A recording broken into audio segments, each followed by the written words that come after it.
At almost 36,000, the highest number of cases in over 100 days of COVID. Curbs in your city, night curfew in major Punjab towns from 9 p.m. instead of 11. Night curfew in Bhopal and Indore. Ahmedabad suspends bus services indefinitely. A big jump in the cases of the most virulent strains, the mutant strains in India of the South African variant, the UK variant, and the Brazilian mutant variant as well. Arvind Kejriwal calls for all adult vaccination in Delhi. He says all of Delhi can be vaccinated in 3 months, whoever is eligible for it. In Tamil Nadu, what pandemic? There are leaders who are out over there campaigning. As you can see, mass discipline is zero. Officials cite the poll campaign for a surge in cases. In Bengal, more MPs and ex-Trinamool Congress MLAs are in the BJP's final list. Protests break out against the BJP's list. In the war of words, Modi says, Mamata says, Khela Hobe, the BJP says, Vikas. Mamata responds, says, a snake needs to be stopped at the door. Unforgivable is how the Maharashtra Home Minister describes the situation on the sacked Mumbai top cop. A second leading professor quits Ashoka University. Arvind Subramanian follows Pratap Bhanu Mehta. Ashoka can't provide space for academic excellence. Expression is what Subramanian writes. We will be bringing you exclusive details in a few more moments of Pratap Bhanu Mehta's letter of resignation. The Ram actor Arun Govil joins the BJP.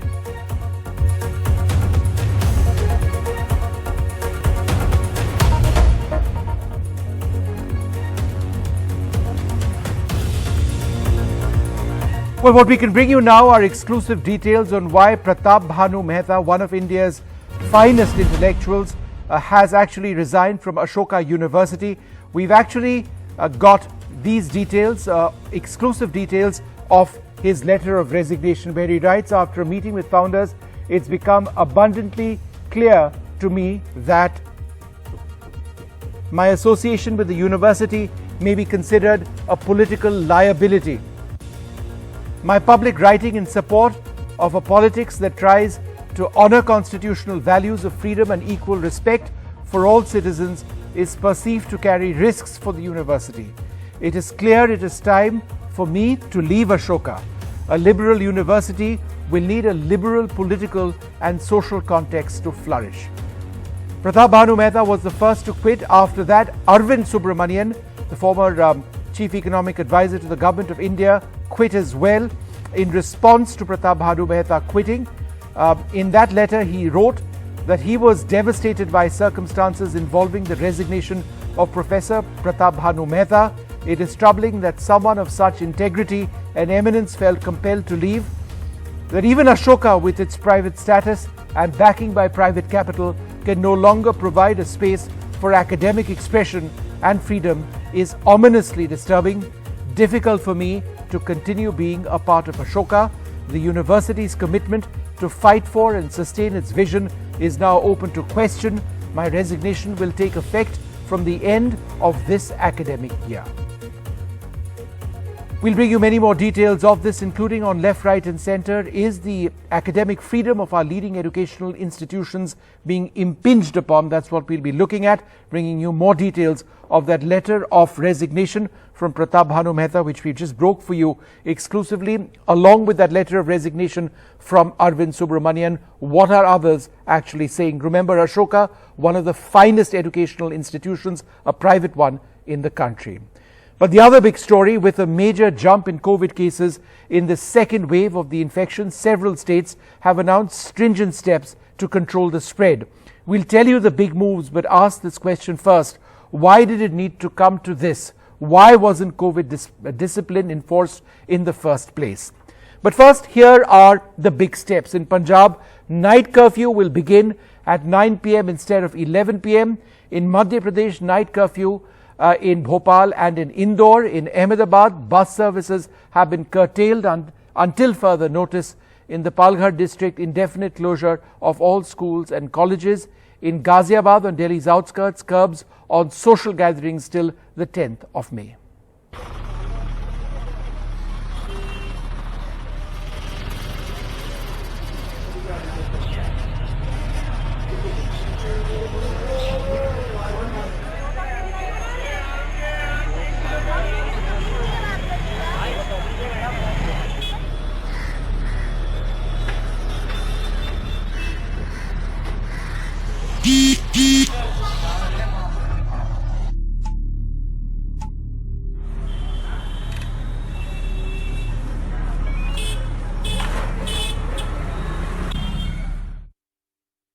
COVID is in a very dangerous situation again. Punjab is going to take action and I am going to be very tough. Agle 2 dinach we are meeting with our COVID team and we will chalk out a full program.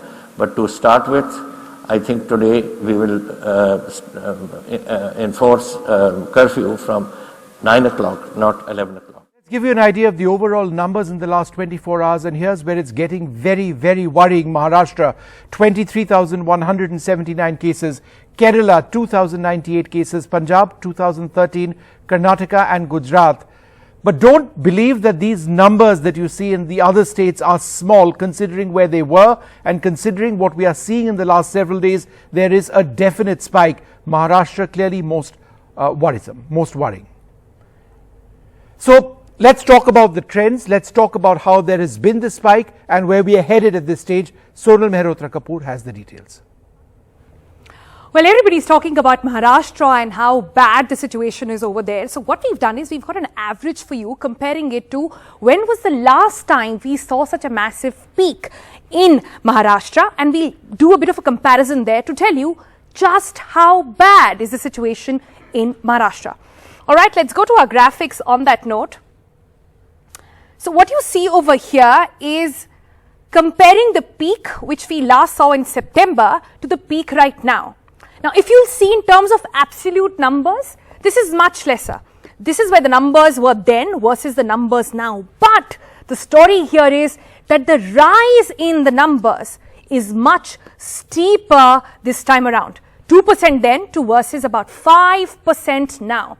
That means, net, that while the absolute number of cases, and that's why people are saying, oh, this is not a worry at all. The fact is, if the pace continues, we could actually be reaching much higher numbers much sooner. And that's the worry. That's the reason why steps need to be taken up now.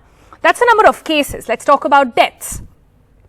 Similar pattern over there as well. Number of deaths, much less this time around. You'll see how this is much lower. Again, the percentage of increase and the drastic manner in which the numbers have gone up is much higher. It was about 1% then in August, September to about 3% now in just the past 1 month. This is at a time when we're expecting and we're hoping that most of the frontline workers and the healthcare workers are already vaccinated. There's also a time when we think that most of the elderly have got or beginning to get themselves vaccinated. So this, at a time like this, is a worrying figure. This is something, is the reason why the government and all the officials at the moment are saying that Maharashtra is in a bad space. Well, the COVID cases in Maharashtra are spiking once again, with the state recording the highest ever cases. More than 23,000 cases were reported in 24 hours, with a 127% case increase in just 13 days. Mumbai has seen a 100% increase in 13 days. This is very worrisome indeed. Crowds at Pune's Mandi, social distancing and mask rules gone for a toss. This is the condition in the worst COVID-affected district in the country, but the entire state is badly hit. At over 23,000, Maharashtra's cases have never been this high since last September's peak. Since the beginning of March, the average daily cases have more than doubled. 5 districts of Maharashtra, Pune, Nagpur, Nashik, Thane and Mumbai have reported the highest figures. Pune is the worst affected, with the highest number of 4,724 cases reported on Wednesday. There have been 3,405 new cases in Nagpur in the last 24 hours. In Mumbai, 2,377 cases have been reported in the last 24 hours. In 13 days, Mumbai has seen a 100% rise in cases. In the last 24 hours, 61% of the new cases filed in the country are from Maharashtra. Mumbai's mandis, markets, trains also crowded. COVID beds are also filling because of rising cases. Now, 55% COVID beds are available compared to around 85 to 90% in January and February. मामले ज़रूर बढ़ रहे हैं, लेकिन इसमें 80% से ज़्यादा asymptomatic positive patients हैं।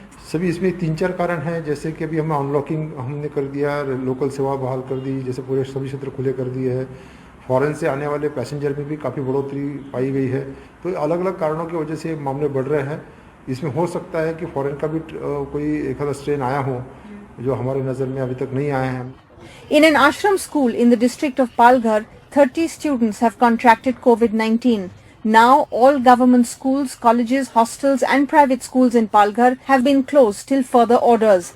However, the government will watch the situation further before taking any decision on curfews or similar measures in the maximum city.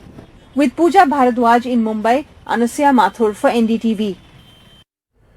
Well, the big concern is also the spread of the mutant strains of the virus. The UK strain, the South African strain, the Brazilian strain, they've been detected in our country as well. But Sukirti Dwivedi joins us now for more on this. Sukirti, have the numbers of these mutant strains, which are much more transmissible and therefore potentially a lot more dangerous, has this gone up?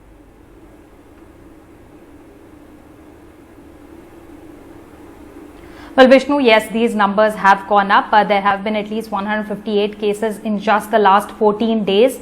On 4th of March, there were 242 cases. Today, there are 400 cases in total.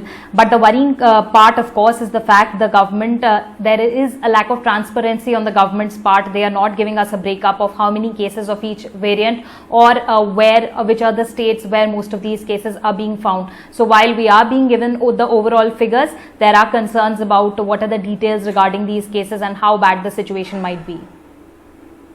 All right, thank you, Sukirti, very much for joining us. So that's another concern over there, because the mutant strains may not necessarily be more lethal, but they're certainly more transmissible. More people get it, and therefore by extension the possibility of people falling deeply unwell also goes up because the numbers are larger. Let's quickly move on now to the other big story we are tracking, a war of words between Mamata Banerjee and Prime Minister Narendra Modi on the election campaign in West Bengal. Narendra Modi, the Prime Minister, spoke about what Mamata has been saying, where she's kept on saying Khela. In other words, she's ready to play, that the Trinamool Congress is playing. He says that they are trying to play something else, whereas what the BJP is trying to do is focus on Vikas. Now, Mamata Banerjee has responded to this and said that it's important to ensure that a snake is kept out of the door. TMC के दिन अब गिनती के ही रह गए हैं और ये बात ममता दीदी भी अच्छी तरह समझ रही है और इसलिए वो कह रही है खेला हो गए। तो दीदी, खेला नहीं खेला जाता दीदी। दीदी बोले खेला हो गए, बीजेपी बोले चाकरी हो गए। दीदी बोले खेला हो गए, बीजेपी बोले विकास हो गए। यहां तो दीदी की निर्मम सरकार ने माओवादियों की एक नई नस्ल बना दी है, जो टीएमसी के माध्यम से गरीबों का पैसा लूटती है, गरीबों के हकों को लूटती है। अपने राजनीतिक लाभ के लिए दीदी की सरकार माओवादी हिंसा को भी बढ़ावा देती है। के भरसा जोगाबे आमार एकटी पाয়ের এবং মা বোনদের পায়ের মধ্যে দিয়ে আমি আমার আগামী দিনের পথ চলাকে খুঁজে পাবো। আমি কালকে একদিনের জন্য কলকাতায় ফিরেছিলাম, ফিরে আবার ড্রেসিং করতে হলো, প্লাস্টার করতে হলো। দেখলাম এখনো পুরোপুরি রক্ত জমাট হয়ে আছে, একদম পুরোটা পা নাড়ানো যাচ্ছে না। কিন্তু তা সত্ত্বেও আমি ছুটে আসছি একটাই কারণে, মাগো ঘরের দুয়ারে যদি সাপ লুকিয়ে থাকে, ঘরের দুয়ারে যদি বাঘ এসে হানা দেয়, তবে মনে রাখতে হবে সেই বাঘটাকে হানা দিতে দেওয়া যাবে না, সাপটাকেও ঘরে ঢুকতে দেওয়া যাবে না। যদি আমার কোনো মাওবাদী বন্ধু থাকেন, যদি আমার কোনো বামপন্থী বন্ধু থাকেন, যদি আমার কোনো কংগ্রেসী বন্ধু থাকেন, তাদের উদ্দেশ্যও বলবো সিপিএম কে ভোট দিয়ে ভোটটা নষ্ট করবেন না। বাংলায় ওরা বিজেপির গদাই। কংগ্রেসকে ভোট দিয়ে ভোটটা নষ্ট করবেন না, ওরা বিজেপির জগাই। আর বিজেপিকে ভোট দেবেন না, ওটা হচ্ছে দাঙ্গাকারী Madhai. Well, amidst the poll frenzy, COVID protocols are not being followed at all in Tamil Nadu. In fact, in neither Bengal, in Assam, or in Tamil Nadu for that matter. This report from Tamil Nadu. Large-scale COVID violations in poll-bound Tamil Nadu, even after authorities directed political parties to ensure wearing of masks in public meetings and road shows.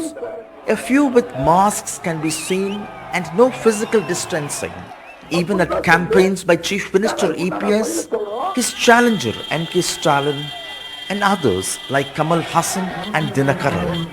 Tamil Nadu has seen a near 100% rise in COVID cases in close to 3 weeks, from 474 on the 1st of March to 945 on the 17th Wednesday, due to what officials call heightened political activity, rise in family meetings and home quarantine violations. நிறைய கூட்டங்கள் ஹைட்டன்ட் political activity இருக்கும்போது கூட்டங்கள் வரும்போது நீங்களே உங்களோட தொலைக்காட்சியில காட்டிருக்கீங்க, யாருமே பொதுமக்கள் மாஸ்க் அணியாம அங்க போறாங்க. அங்க யாராவது ஒருத்தருக்கு தான் மற்றவருக்கு போகணும். Political parties, however, claim they are doing their best. The Honorable CM and Honorable Deputy Chief Minister is reiterating in every rally, wherever they go, asking the cadres to wear masks, follow social distancing and follow the guidelines issued by the government. Our leader has vaccinated himself and has urged everybody else to vaccinate them. Apart from that, he has also advised all the party workers and everybody and the general public to use masks and follow social distancing. While political parties appear to be not so much concerned about public safety as much as votes, people too have largely let their guard down. Anticipating an exponential rise in numbers, health officials are now getting ready COVID care centers, at least 4,000 beds in Chennai alone. In Chennai with Annette Beryl, Sam Daniel, NDTV. Just days before assembly elections in 4 states and a union territory, the actor Arun Govil, who played Lord Ram in the iconic 1987 television show Ramayan, has joined the BJP. He will not contest the elections, the BJP said, but will campaign. With this move, the party is seen to be trying to aim for right-wing voters in the states where elections will be held starting the 27th of March. सेवा की बात है या राष्ट्र निर्माण की बात है, उसमें जो मैं जरूर अपना जो बिट है मेरा कंट्रीब्यूशन का, वो मैं जरूर देना चाहूंगा. उसके लिए वी नीड ए प्लेटफॉर्म, एक ऐसा प्लेटफॉर्म जिस पे खड़े होकर यदि हम कोई बात कहें तो वो सुनी तो जाएगी फिर हमारे से. तो इसके लिए जो प्लेटफॉर्म इस समय है वो सबसे अच्छा यही प्लेटफॉर्म है जहां मैं बैठा हूं. तो ये हुई बीजेपी की बात. Well, the Maharashtra Home Minister has made his first comments after the Mumbai Police Commissioner was removed in the Sachin Vaze case. Let's listen in.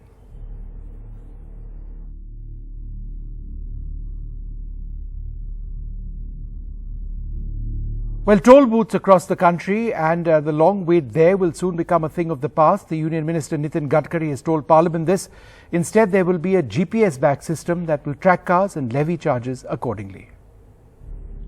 स्वच्छ पर्यावरण, वाहन चालक एवं पदयात्रियों की सुरक्षा के हित में सड़क परिवहन और राजमार्ग मंत्रालय ने voluntary vehicle fleet modernisation programme VVMP अथवा स्क्रैपिंग नीति की शुरुआत कर रही है. यहाँ एक ऐसी विन विन पॉलिसी होगी जिससे कि न केवल पुराने वाहनों को स्क्रैप करने का प्रोत्साहन मिलेगा, बल्कि नए वाहनों को खरीदने के लिए सामान्य जनमानस को आर्थिक सहूलत भी मिलेगी. Well, let's bring you some market news. And the markets have ended lower today. They've slid over 1%. The Sensex has stumbled 585 points to shut shop at 49,216. The Nifty has fallen 163 points. IT, pharma and bank stocks have declined the most. Experts say the spike in US 10-year bonds have in fact spooked investor sentiment.